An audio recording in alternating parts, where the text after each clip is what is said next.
35장 제지 맡은 우리 구주 찬송하시겠습니다.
세상 친구 멸시하고 너를 조롱하여도 예수 품에 안기어서 참된 위로받겠네.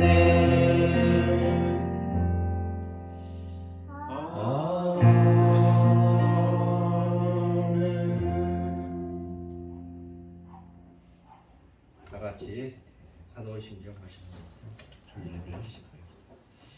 천능사 천지를 만드신 하나님의 아들을 믿사오니 그의 아들 우리 주 예수 그리스도를 믿사오니 이는 성령님 대하사 동물들 마리아가 인도하시고 본디오 빌라도에게 권을 받사 십자가에 못 박혀 죽으시고 장사한 지 사흘 만에 죽은 자 가운데서 대성하시고 하늘이 열어사 천능하신 하나님 앞에 앉아 계시다.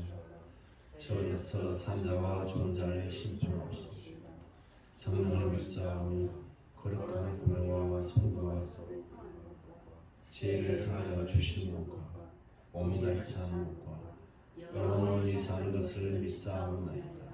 아멘. 네, 31장 찬양하나 복되신 구세주 예수의 1절만 찬송하시겠습니다.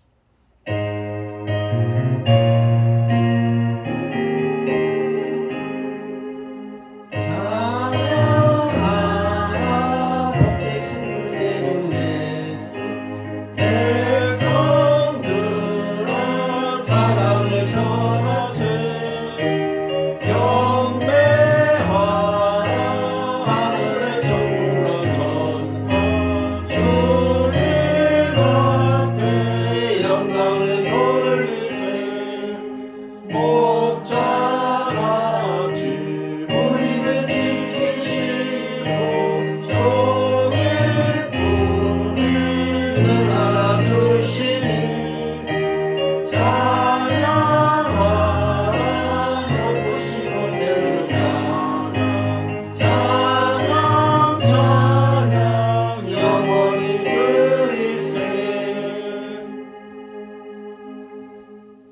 성시교독은 시편, 대고편 보시겠습니다.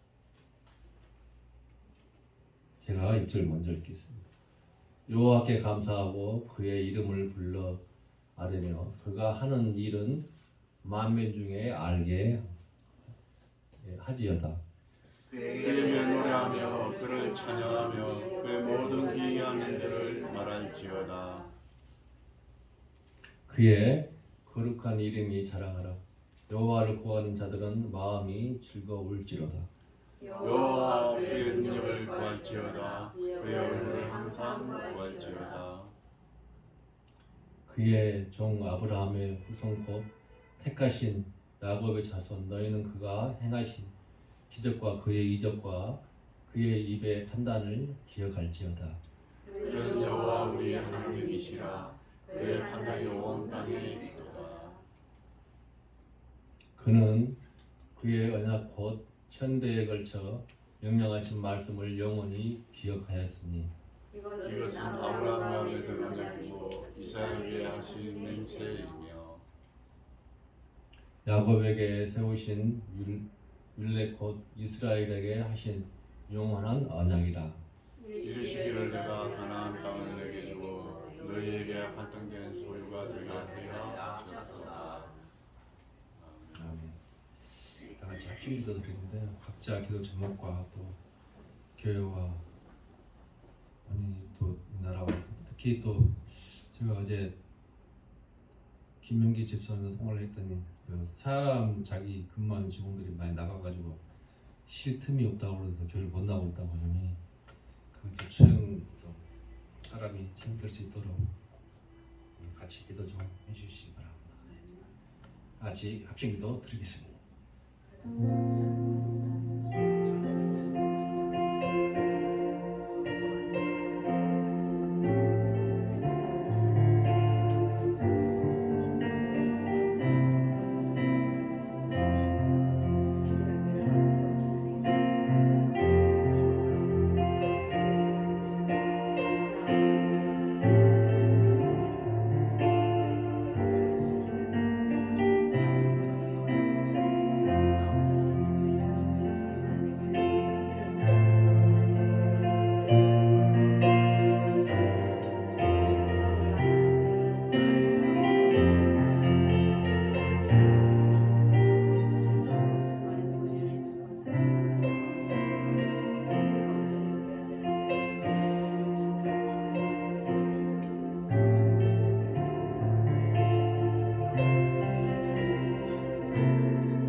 사랑과 은혜가 한량심하신 주 여호와 하나님 아버지, 이런 교회 성도님들이 주님 앞에 각자 기도를 세워놓고 기도하였나이다. 주님, 그 기도에 합당한 500일의 계획적 역사가 일어나게 하여 주시옵시고, 주님이 그 기도에 대한 응답이 하늘바를 이루어줄 수 있도록 주여 베풀어 주시옵소서. 아버지 하나님, 또한 이번 교회 주님 이 교회가 주님의 두설 수 있는 교회가 될 수 있도록 인도해 주시옵시고, 주님의 많은 열매를 맺고 주님을 위해 많은 은혜가 베푸는 그러한 교회가 될 수 있도록 주여 이끌어 주시되, 이 교회가 주님 실로 주님 보기에 아름답고 모든 이에게 기본이 되는 그러한 교회가 될 수 있도록 주여 베풀어 주시고 이끌어 주시옵소서.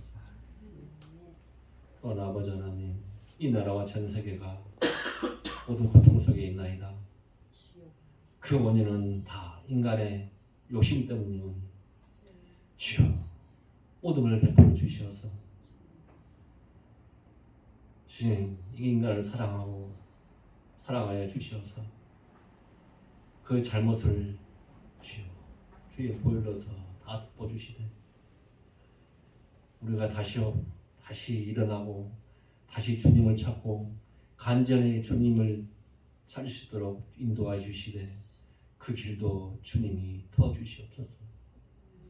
아버지 하나님, 그로 인하여서 이 나라와 전 세계가 주님을 바라보고 주님을 무서움을 알고 주님을 살아있음을 알 수 있는 그러한 계기가 올 수 있도록 주여 은혜와 모든 것을 베풀어 주시옵소서.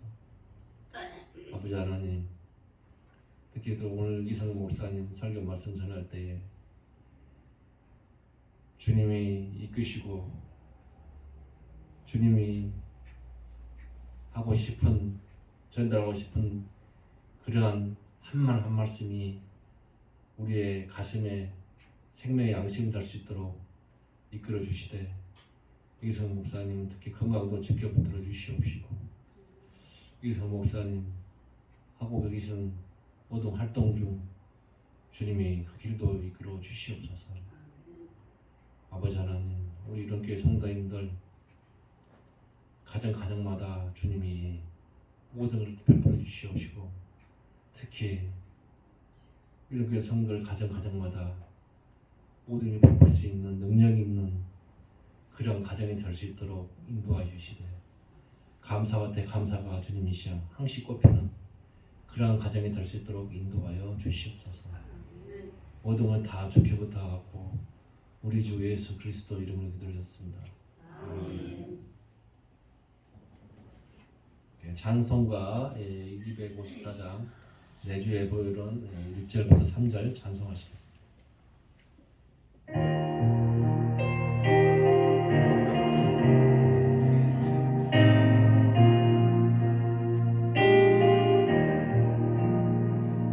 내 주의 보혈은 정하고 정하고 내 죄를 정케 하신 주 나로라 하신다.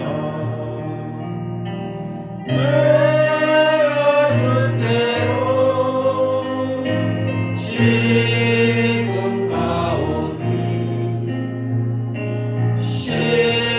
십자가의 보혈로 날 씻어 주소서. 약하고 주의로 주께로 나가며 힘주시고 내 주함을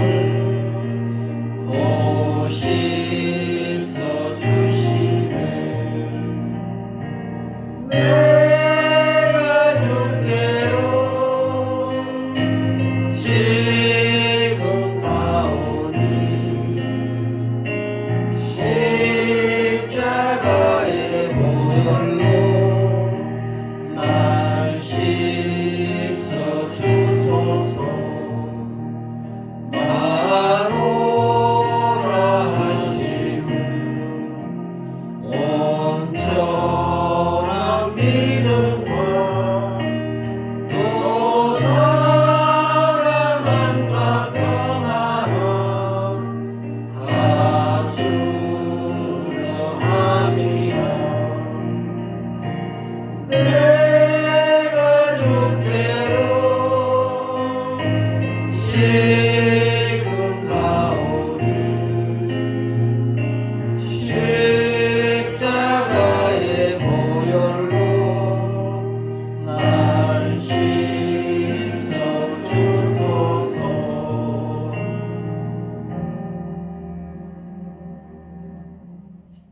성경 공독은 마가서 5장 2절 말씀. 다 같이 봉독하시겠습니다. 베들레헴 아브라함아, 너는 유다 족속 중에 작을지라도 이스라엘을 다스릴 자가 내게서 내게로 나올 것이다. 그의 근본은 선거의 영원히 있으리라. 아멘. 네, 제목 베들레헴이라는 제목을 가지고 이성훈 목사님 설교 말씀 주시겠습니다. 많은 은혜 받으시기 바랍니다.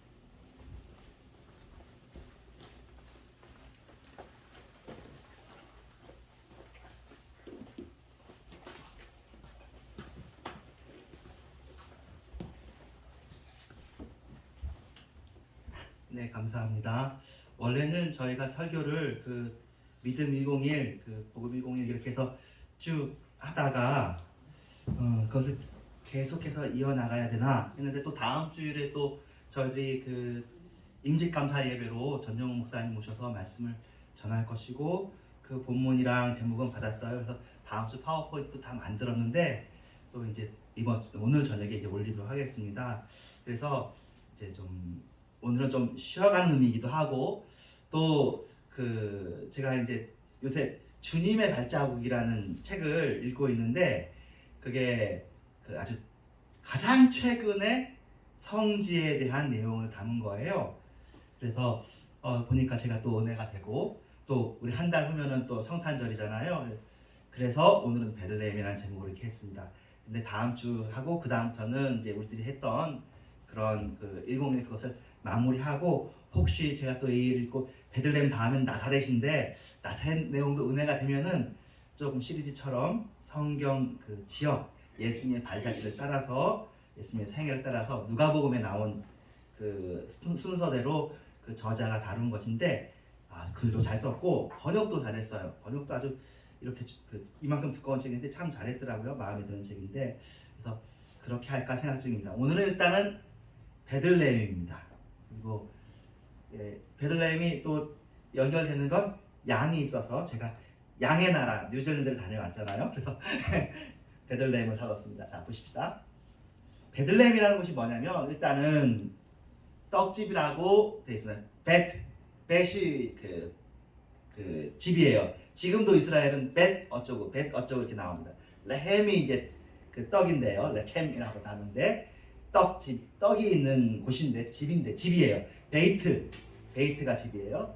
자, 베들레헴은 어떤 곳이냐?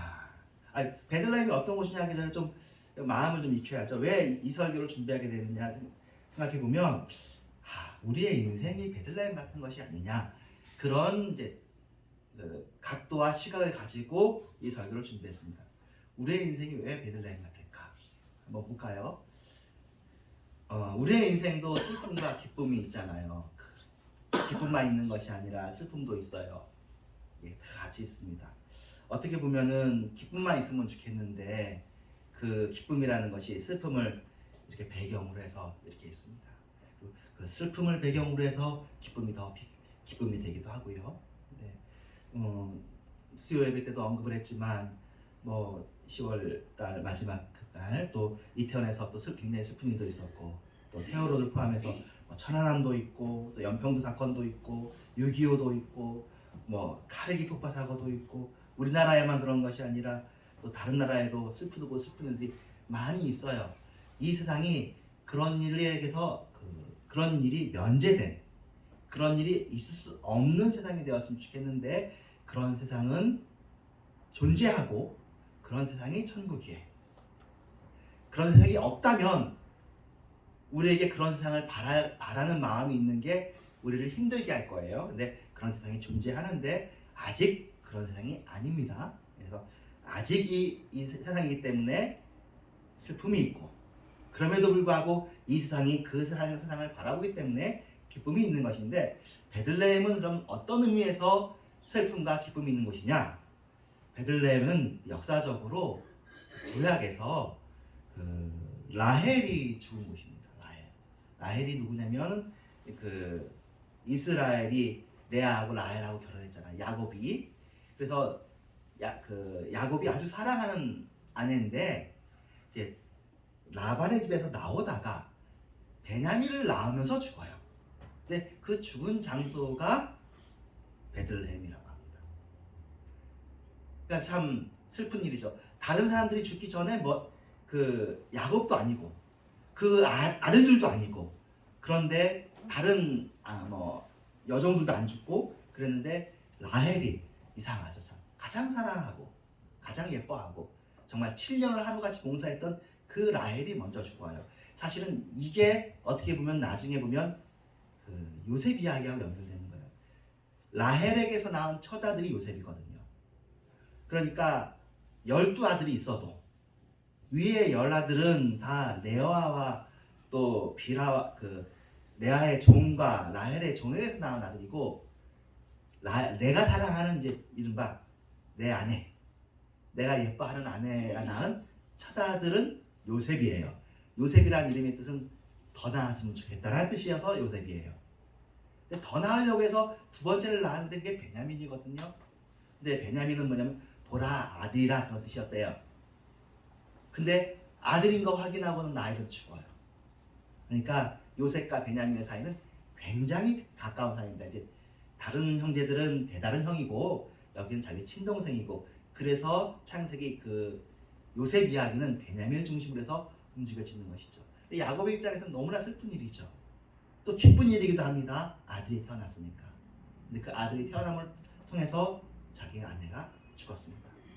또 하나는 또 기쁨과 슬픔의 장소인 것이 룻기의 배경이 이제 베들레헴인데 왜 룻기의 배경이 되냐면 그 룻의 시어머니 나오미 있지 않습니까? 나오미가 그 기근을 피해서 모압으로 피해 갔습니다. 그래서 이제 아들 둘을 결혼시켰는데 기근을 피해 간 곳에서 자기 남편과 아들 둘을 다 잃고 자부 둘만 남았는데 그 중에 한 자부는 돌아가고 한 자부가 돌아가게 한 것도 착한 일이죠. 끝까지 자기를 붙여쳐서 돌아왔을 때 그때 돌아올 때는 나 너무 창피하다. 정말 동네 창피하다. 내가 이것을 고상하게 표현했어요. 욕하면서 동네 창피해서 못 살겠는 그런 게 아니고 더 이상 내 이름을 나옴이라 부르지 말고 말하라 부르라. 그 얘기는 내가 더 이상 기쁨의 사람이 아니라 쓴 사람이다. 단물의 사람이 아니라 가슴 아픈 사람이다. 내가 잘못했는데 그 잘못한 우리가 잘못한 거죠. 우리 가족 전체의 잘못 때문에 기근을 피해서 도망갔던 곳에서 내 남편과 아들 둘이 다 죽고 나만 이렇게 남았다. 그리고 그 당시 여자 둘만 살아남았으니 생산수단이 없는 거잖아요. 실제로 이 두 사람이 어떻게 사냐면 이삭을 주워서 살아요. 거의 너무너무 가난한 사람. 그럼 그 나오미가 갔던 곳이 어디냐? 베들레헴. 보아스가 사는 곳이 베들레헴. 그러니까 룻기의 남자 주인공이 보아스잖아요. 보아스의 타작마장에 있는 곳이 베들레헴입니다. 굉장히 슬픈 일이고 정말 이제 인생이라는 것이 어떤 것인지를 정말 보여주는 거잖아요. 인생은 그런 겁니다. 앞일을 알 수가 없어요. 내일 일을 알 수가 없어요. 우리 뜻하지 않은 더 좋은 일도 생기지만 늘 일상이 있는데 이 일상이 고마울 때가 옵니다. 어떨 때는 끔찍한 사고가 터지기도 하니까요. 이태원 이야기를 빼고 유튜브에 올리는 일이라서 올라갈 내용이라서 그렇긴 한데 그분이 이 유튜브를 이번 주 중에 한 이제 사귀고 그러니까 가끔 만나는 택시 운전하시는 분을 만났는데 그분이 한 2달쯤 전에 밤에 택시를 운전하다가 술 취한 취객을 실었어요. 그럴 수 있잖아요. 취객을 실었는데 그때부터 시비를 거는 거야. 시비 걸 수 있지. 근데 시비를 거는 게 너무 심하게 걸더니 얼굴을 때리는 거예요. 얼굴을 때리니까 너무 황당하잖아요. 그러면 안 되잖아요. 이건 벌써 일단 범죄거든요. 그래가지고 그러지 말라고 했더니 젊은 청년이 이 사람의 핸드폰을 뺏어가지고 던져버렸어. 택시기사에. 그러니까 황당하잖아요. 택시를 세웠지. 그리고 핸드폰을 주스러 갔지. 그랬더니 택시를 운전하고 도망가는 거야. 이거 말도 안 하는 데는 일의 연속이고 여기는 눈이 너무 터지고 그리고 자기는 무섭고 덜덜 떨리죠. 그런데 뒤에 가는 이제 트럭 아저씨가 이거 전체를 본 거야.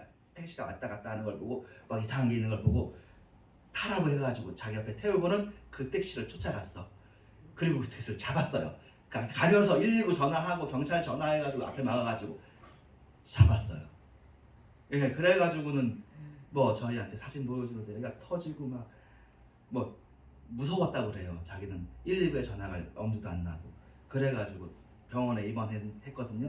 나중에 보니 그 청년이 술 깨가지고 자기가 왜 그랬는지 모른다고 그러고 어떻게든지 봐달라고 그러고 그래가지고 주변 사람들은 이거 뭐 1억 받아야 된다 5천 받아야 된다 하는데 자기 아들도 있고 해가지고 불쌍해서 이제 최소한만 받고 그래가지고 그 처리해주고 지금 다시 택시 운전하는데 그런 얘기를 하는 거예요. 사실은 죽을 뻔하는 거죠. 차가 왔다 차가 왔다 갔다 하는 길에서 그렇게 맞고 가다가 알 수 없느냐 왜 그런 일이 생기는지가 중요하지 않잖아요.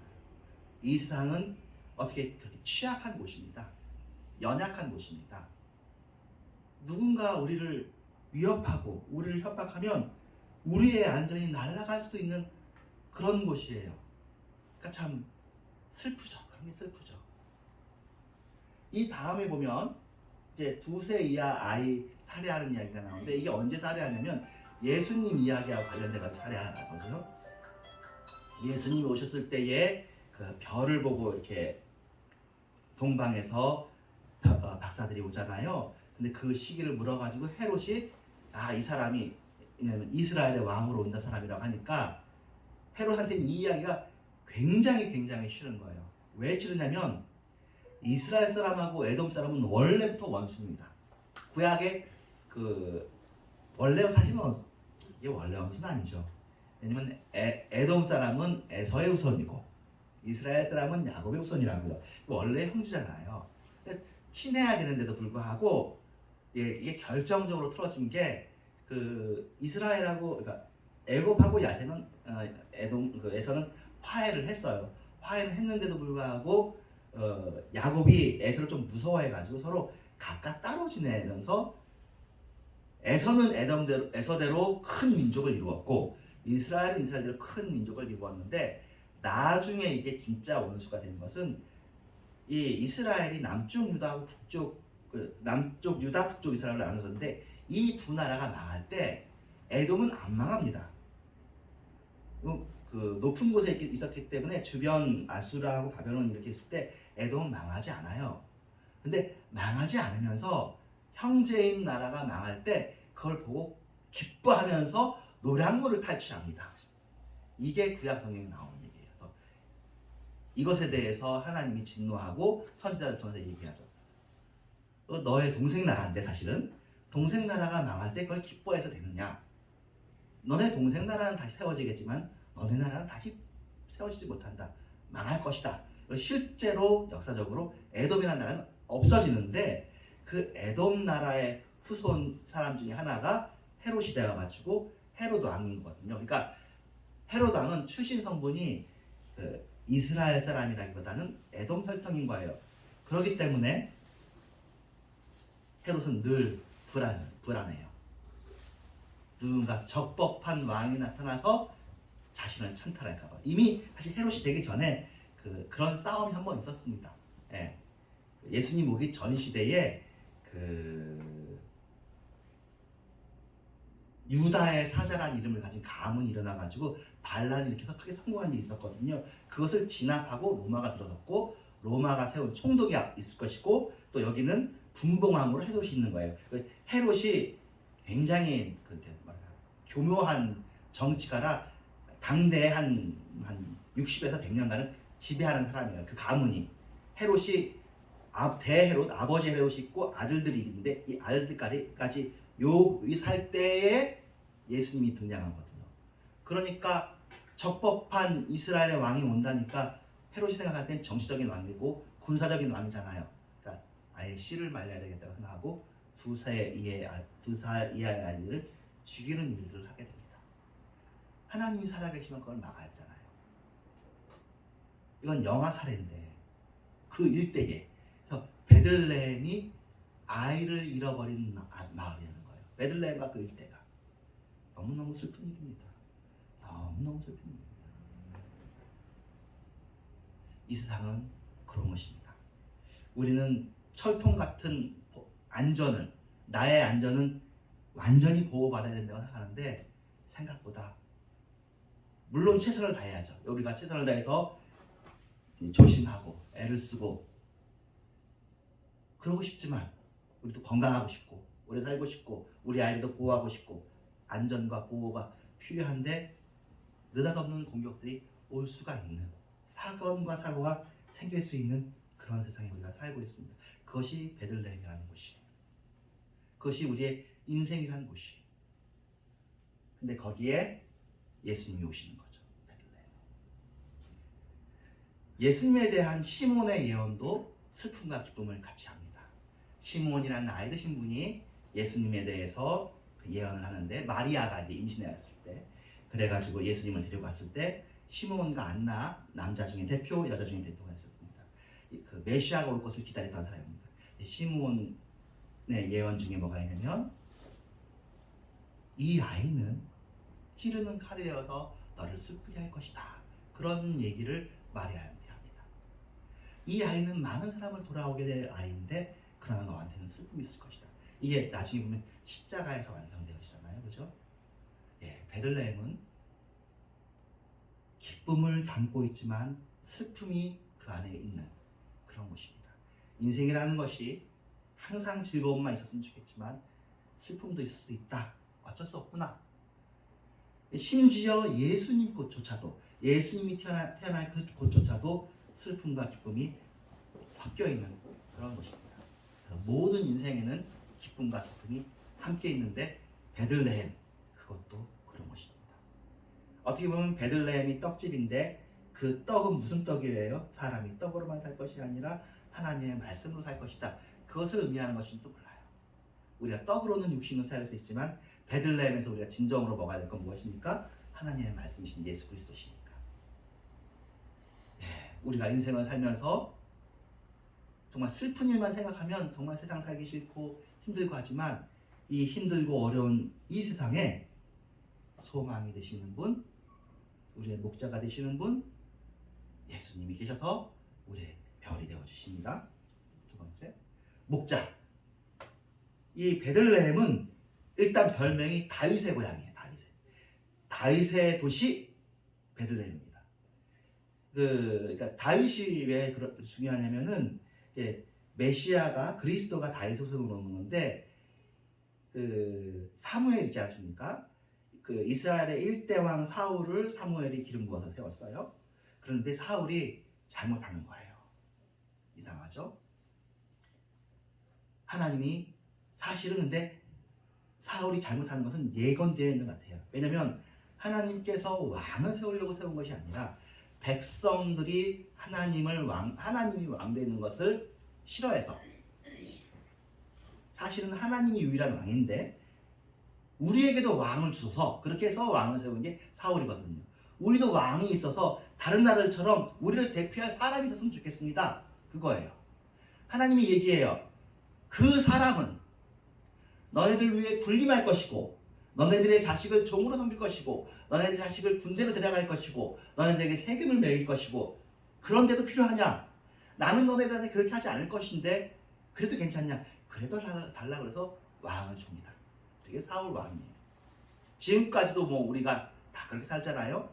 누군가 대표로 세우고 어떻게 보면 대표로 세운다는 얘기가 사실은 그냥 얼굴인 것인데 안타깝게도 사람 위에 사람 없고 사람 밑에 사람 없는데도 사람 위에 차별이 생기는 것처럼 그런 일들이 일단 왕이라는 단어에 잡혀 있는 것입니다.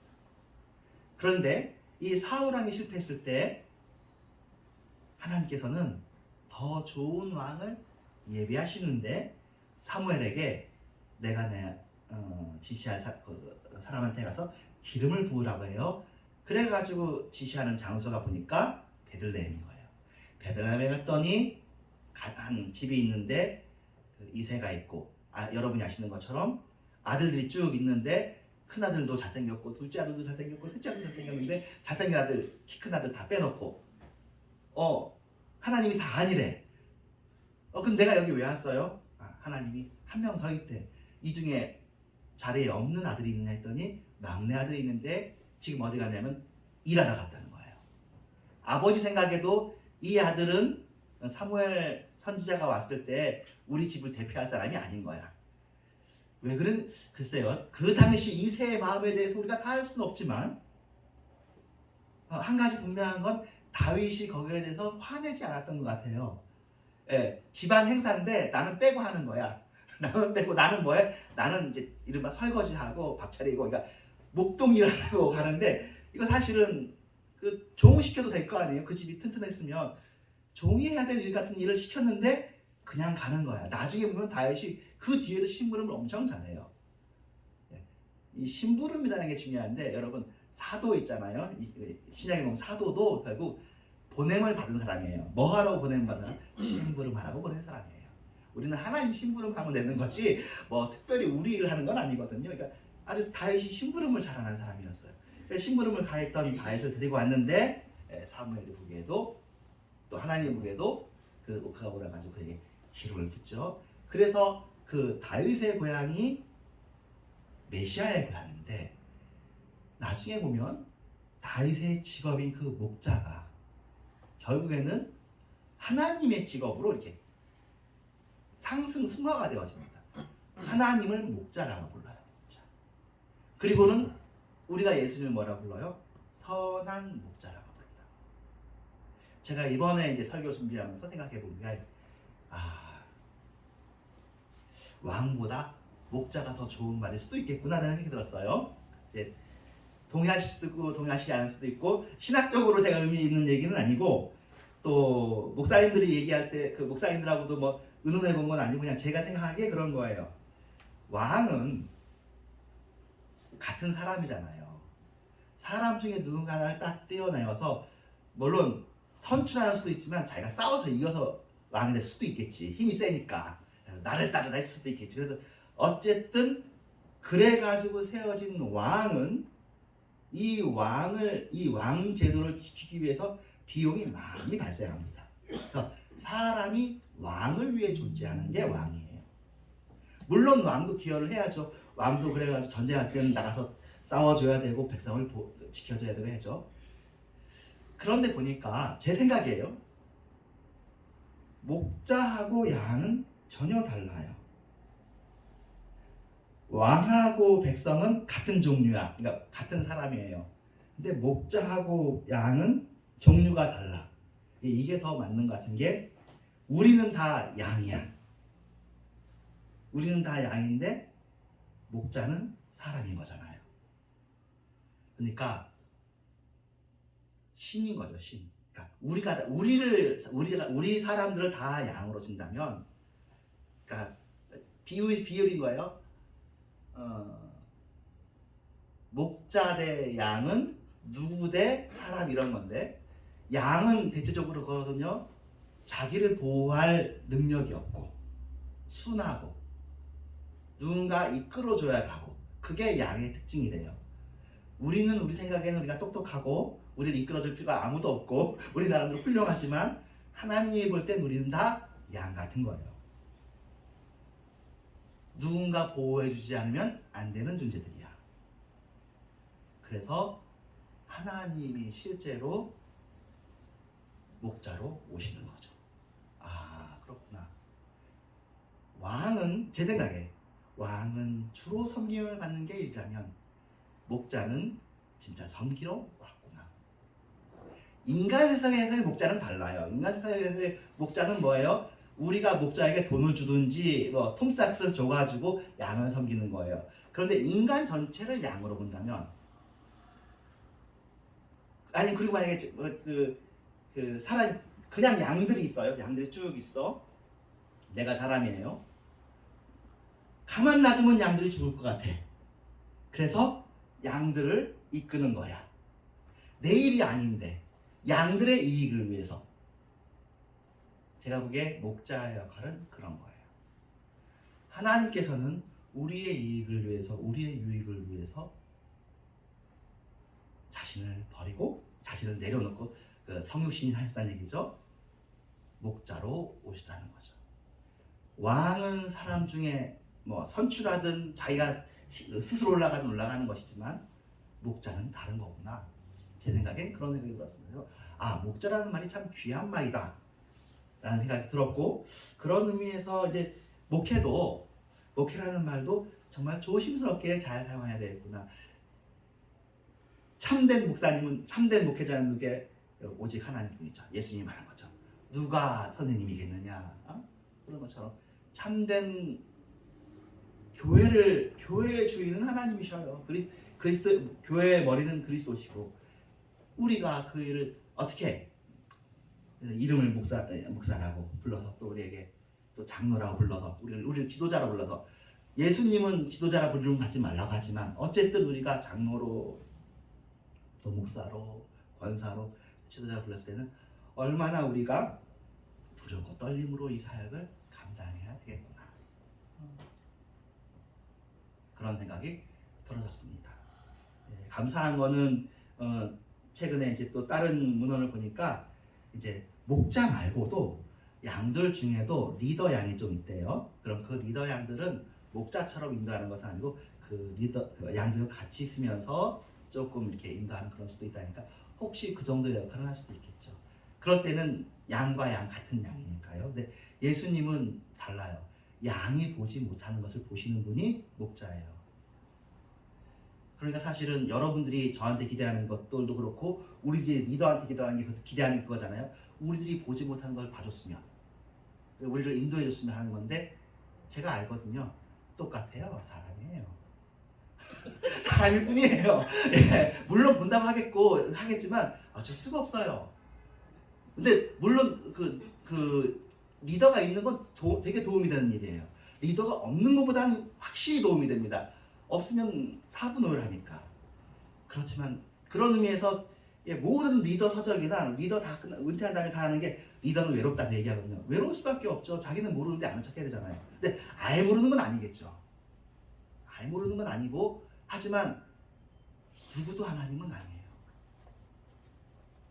그러니까 사실은 정말로 하나님이 우리의 리더가 되어지도록 우리 기도해야 되는 거죠. 그리고 그 일을 맡아서 잠깐 위임받은 사람이잖아요. 그 위임받은 사람이 그 하나님의 뜻대로 잘 할 수 있도록 본인도 기도하고 우리도 기도해주고 그래야 되겠죠. 그러니까 우리는 사실은 누구를 원하냐면 예수님을 원하는 거예요. 예수님께서 우리의 리더가 되기를 원하는데 현재는 아직 없잖아. 그래서 일단 선한 목자 되시는 그 주님을 바라보면서 이 일을 하는 거고 궁극적으로는 어떻게 되냐면 여러분들이 다 리더예요. 평신도가 없어. 모든 성도가 다 왕이야. 여러분들이 의사결정을 해야 돼요. 예, 바울이 얘기했습니다. 너네들이 세상을 판단할 것을 알지 못하느냐 그런 얘기하거든요. 너네들은 세상의 판단을 받지 말라고 그래요. 예, 저는 잘 생각하는 게 왜 우리가 이렇게 똑똑하지? 왜 우리에게 이렇게 분별력이 있지? 옳고 그름을 자꾸 생각하지? 여러분들이 왕이기 때문에 그래요. 여러분들에게 우리가 뭘 다스릴지 우리가 다 모르겠지만 예, 우리 모르겠어요. 저도 어떤 일인지 모르겠지만 하나님은 우리를 왕의 훈련을 시키려고 이 세상에 보내신 거예요. 여러분이 전부 다 세자 교육을 받으시는 거예요. 하나님은 왕 중에 왕이에요. 우리는 전부 다 왕이고, 그러니까 우리가 하나님을 왕으로 섬기면 하나님 밑에 있는 사람은 누구나 다 왕이거든요. 하나님과 우리 사이에 다른 개입은 없어요. 카톨릭은 이 중간에 사제들을 막 치는데 다른 중보자는 없습니다. 예수님만 중보자고 예수님이 왕이셔요. 다른 구원이 없고 다른 중보자가 없어요. 여러분이 다 중보자예요. 근데 우리가 이 일을 돕느라고 리더들도 있고 그러는 거죠. 자, 그래서 다 얘기했죠. 왕과 목자의 차이 얘기했고 예수님이 참된 목자라는 얘기했고 우리도 좋은 목자가 되자. 그러니까 목자의 마음은 사실은 뭐냐면 돕고 돌보는 거예요.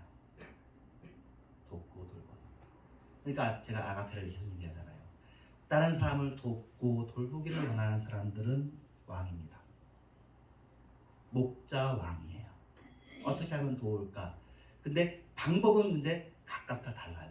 저도 이런 방법을 하고 싶고 여러분도 이렇게 방법을 하고 싶은데 제가 여기 있을 때는 어떻게 하면 제 방법대로 하는 거고 여러분이 또 여러분의 자리에 있을 때는 여러분 방법대로 하는 거예요.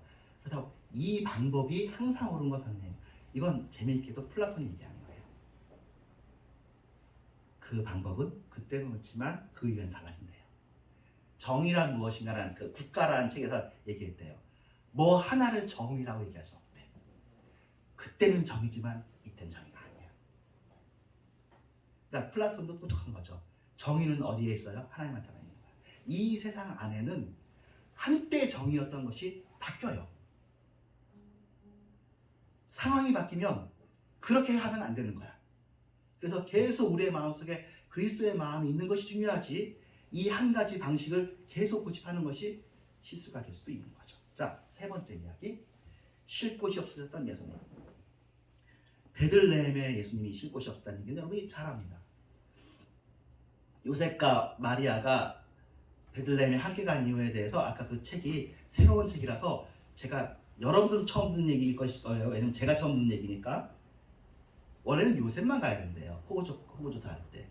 요셉이 가야 되는 이유가 단순히 호구조사가 아니라 토지 증명을 하러 가는 거래요. 자기 토지가 어디 있느냐. 그래서 베들레헴에 가는 사람들은 다 누구냐? 다윗의 후손들이야.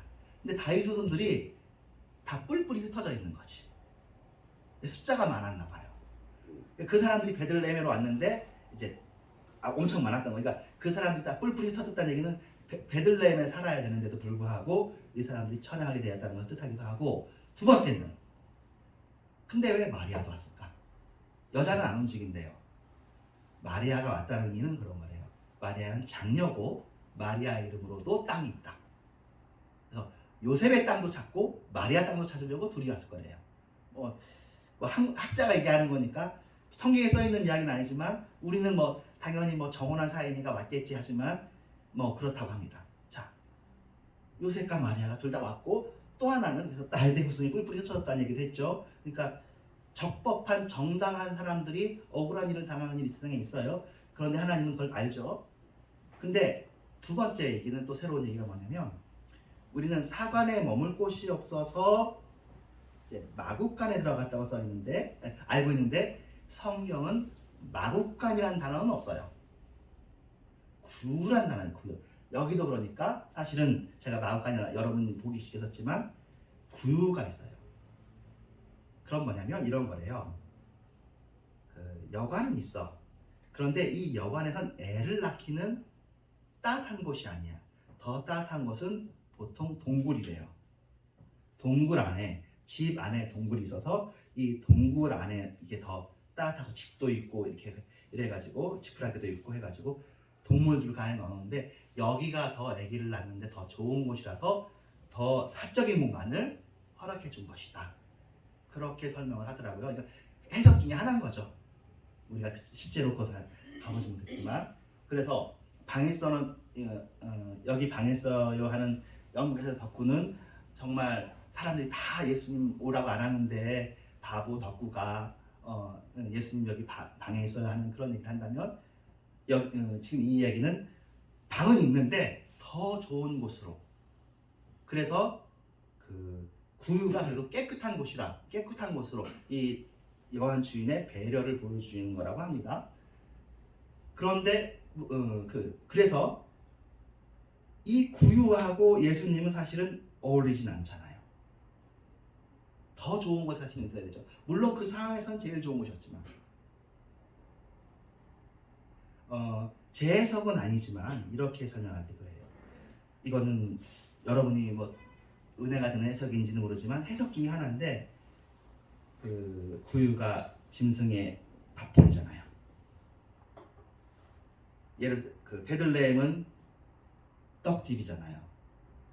예수님께서는 심지어 모든 피조물 중에 낮은 육축이죠. 물론 다른 피조물, 육축을 위해서도 오신 예수님, 그렇게 해석합니다. 좀 지나친 해석이다 싶기는 해요. 요 해석은 어디까지 가냐면은 예수님께서 십자가 지셔서 그 육축 제사를 없앴잖아요. 소, 양 제사를 없앤 것까지 연결시켜서 하는데, 저는 일단은 육축은 따라오는 거고, 일단은 기본적으로 우리를 위해서 정말 낮고 더 낮은 곳으로 오신 그런 예수님 정도로 해석하는 게 그냥 적절한 선이 아닐까 싶습니다. 예수님께서 오셨어요. 예수님께서 그런데 쉴 곳이 없으셨어요. 태어날 때만 쉴 곳이 없으신 것이 아니라 사역 내내 예수님은 머리 둘 곳이 없다고 하셨어요. 지금도 혹시 그러실지도 모르고, 예수님이 쉴 곳이 돼야 되지 않겠습니까, 우리가? 그래서 여러분들이 예수님을 모신 것은 예수님이 쉴 곳이 되기 위해서 모신 것이고, 여러분 마음속에서 예수님은 왕이셔야 돼요. 예수님은 왕으로 자리 잡으십니다. 물론 목자이시고 선한 목자이시지만 우리가 예수님을 좌지우지해서는 안 되고 예수님께서 우리를 이끄시도록 우리가 우리의 마음을 내어드려야 우리와 예수님의 위치가 정확하게 나옵니다. 예수님은 왕 중에 왕이시기 때문이죠. 예수님께서 굳이 쉴 곳이 없어서 세상에 내려오신 건 아니잖아요. 예수님은 하나님 보좌 우편에 넉넉히 쉴 곳이 있어요. 그런데도 내려오신 건 뭐예요? 우리를 위해서 내려오셨다고요. 그러면 우리는 당연히 주님을 위해서 우리의 마음을 내어드리고 좌정하시도록 예수 우리 왕이여 이곳에 오소서를 우리는 당연히 이야기해야 맞습니다. 마지막 결론. 베들레헴은 우리의 인생은 이제 우리의 인생이 베들레헴이고 아까 4번 보면 요셉과 마리아가 베들레헴에 같이 갔고 다윗의 후손이 뿔뿔이 흩어졌고 마구간이 더 나온 이것이 다 인생을 보면 여러 가지 모순들이 있어요. 뜻밖의 계기를 통해서 여러분들이 인생의 진리와 인생의 비밀을 찾을 수가 있는데 핵심은 그 인생에 예수님이 있느냐 없느냐죠. 예수님이 있으면 베들레헴이 되는 거고 예수님이 태어나지 못하면 예수님이 죽으면 예수님을 모시지 않으면 베들레헴이 아닌 그냥 무명의 장소가 되는 거죠. 여러분의 인생이 베들레헴이 돼야 되지 않겠어요? 예수님이 거하시는 곳, 예수님이 임하시는 곳. 그렇게 되면 베들레헴은 신적인 역전이 있는 장소 이렇게 우리가 기억하면 좋겠습니다. 역전이라는 역전승이 참 이렇게 가장 짜릿한 거잖아요. 다윗은 막내고 목동이었는데 그 형들보다도 뛰어난 것이 아니라 더 훨씬 뛰어나서 이스라엘 전체를 대표하는 왕이 되었습니다.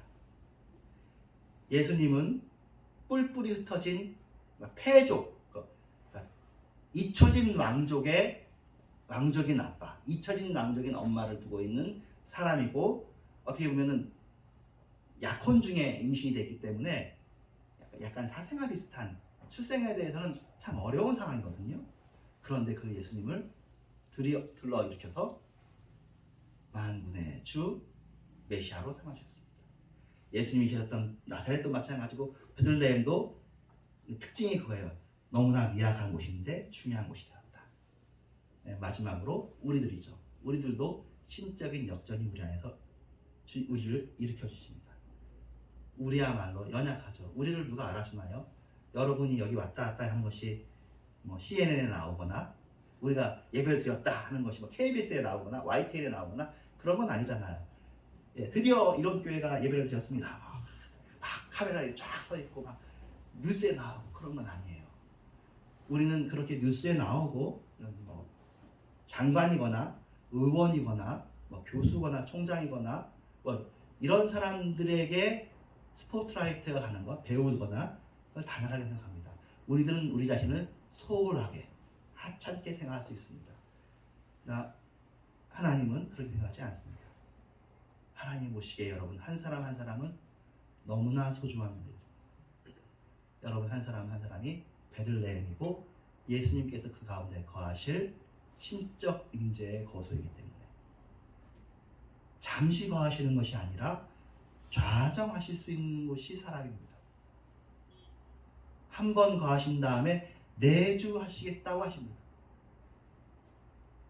내 안에 주님이 거하시면 이거보다 더 좋은 일이 없습니다. 그 주님은 천하를 만드신 분이시고 이 천하가 지나가도 내 말은 없어지지 아니하리라 했던 그 말씀이 내 안에 거하시는 건데 우리도 없어지지 않는 거예요.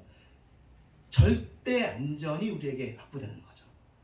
우리의 눈이 날아가고 손발이 날아가도 날아가는 게 아니야. 다 자차. 이 세상에 태어나서 예수님을 안다는 일은 값진 진주를 찾은 장사꾼과 같고 값진 보배를 그 밭에서 찾은 사람과 같은 거잖아요. 이 세상 그 무엇보다도 귀한 것이 예수 그리스도이기 때문에 이 베들레헴이 되기 위해서 사람들이 애를 쓰는데 어디가 베들레헴이냐고 사람 찾아가는데 주님이 계신 그곳이 베들레헴입니다. 여러분이 베들레헴입니다. 여러분 속에 거하신. 근데 예수님은 이제 등에 업은 3년 찾는다고 예수님을 마음에 두고도 그리고도 돈 찾고 성공 찾고 출세 찾고 이렇게 다니면 주님이 이제 계시면서 보겠죠. 이제 안타까운 거죠. 우리가 찾고 지향해야 될 건 예수 그리스도예요. 이걸 돌리는 일을 하려고 2000년 동안 교회에서 말씀으로 설교로 이렇게 하는데 다시 한번 우리의 마음, 우리의 정체성을 세우시기를 주님의 이름으로 축원합니다. 아멘. 네, 기도하겠습니다. 하나님 감사합니다. 주님을 사랑하는 주님 찬양합니다. 우리가 베들레헴입니다. 우리가 주님께서 거하시는 곳입니다. 우리가 왕입니다. 물론 우리가 이 세상 보기에는 왕이 아니고 이 세상 보기에는 보잘것없는 자들이지만 우리가 또 왕이 되는 걸 원하는 건 아니지만 우리가 사람을 사랑하는 목자가 되기를 원합니다. 사람을 돌보는 목자의 심령을 갖기를 원합니다. 왕이 그런 것이라면 우리가 그 일을 섬기하여 주시옵소서. 또한 우리가 다른 사람의 평가에 나 자신을 맡기는 것이 아니라 하나님이 우리를 보는 그 평가로 우리 자신을 평가함으로 말미암아 자존감이 높고 자기 정체성이 확보된, 그래서 행복하고 평안한 절대 안정이 확보되는, 절대 평안이 확보되는 여기 한 사람 한 사람이 되게 하여 주시옵소서. 예수님의 이름으로 기도합니다. 아멘. 행복 1절만 해보겠습니다.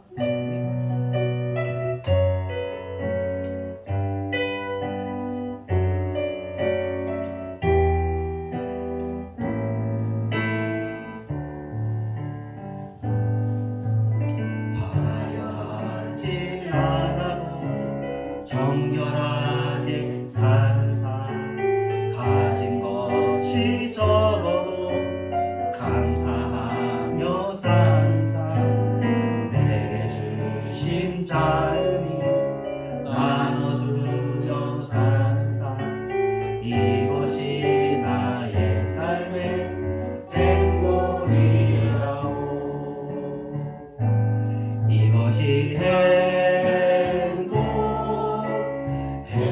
행복이라오. 세상은 알 수 없는 하나님 선물, 이것이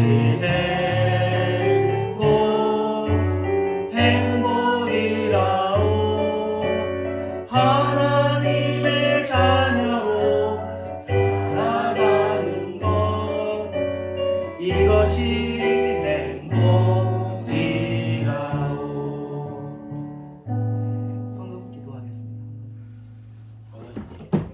네, 감사합니다. 기도하겠습니다. 하나님 감사합니다. 우리가 헌금 주님께 드려서 감사합니다. 우리 이런 교회가 이렇게 항상 서로를 보면 웃고 따뜻하고 또 예배가 살아있고 또 그렇게 해주셔서 감사합니다.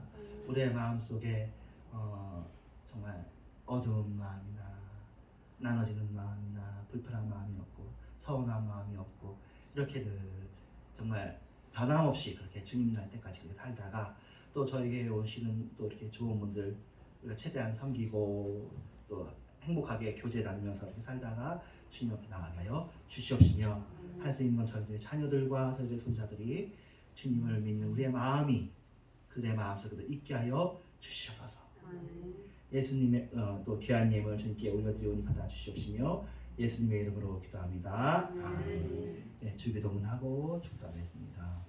하늘에 계신 거룩하게 받으시고 나라의 마옵시며 뜻이 이루어지는 것 같이 땅에서 이루어집니다. 오늘 비로의 양식을 주시고 우리가 우리에게 지은 죄를 사하여 주는 것 같이 우리의 죄를 사하여 주시고 우리 죄를 말게 하시며 대행하고 권세와 영광이 아버지께 영원히 있어. 아멘. 때가 찬 지금은 교회에 말하신 예수 그리스도의 은혜와 하나님의 사랑과 성령의 역사하심이 주님을 변함없이 사랑하는 모든 주민들 위에와 이런 교회 위에와 전 세계 교회 위에 주님의 다시 오심 위에 이제부터 영원토록 함께 계실지어다. 아멘.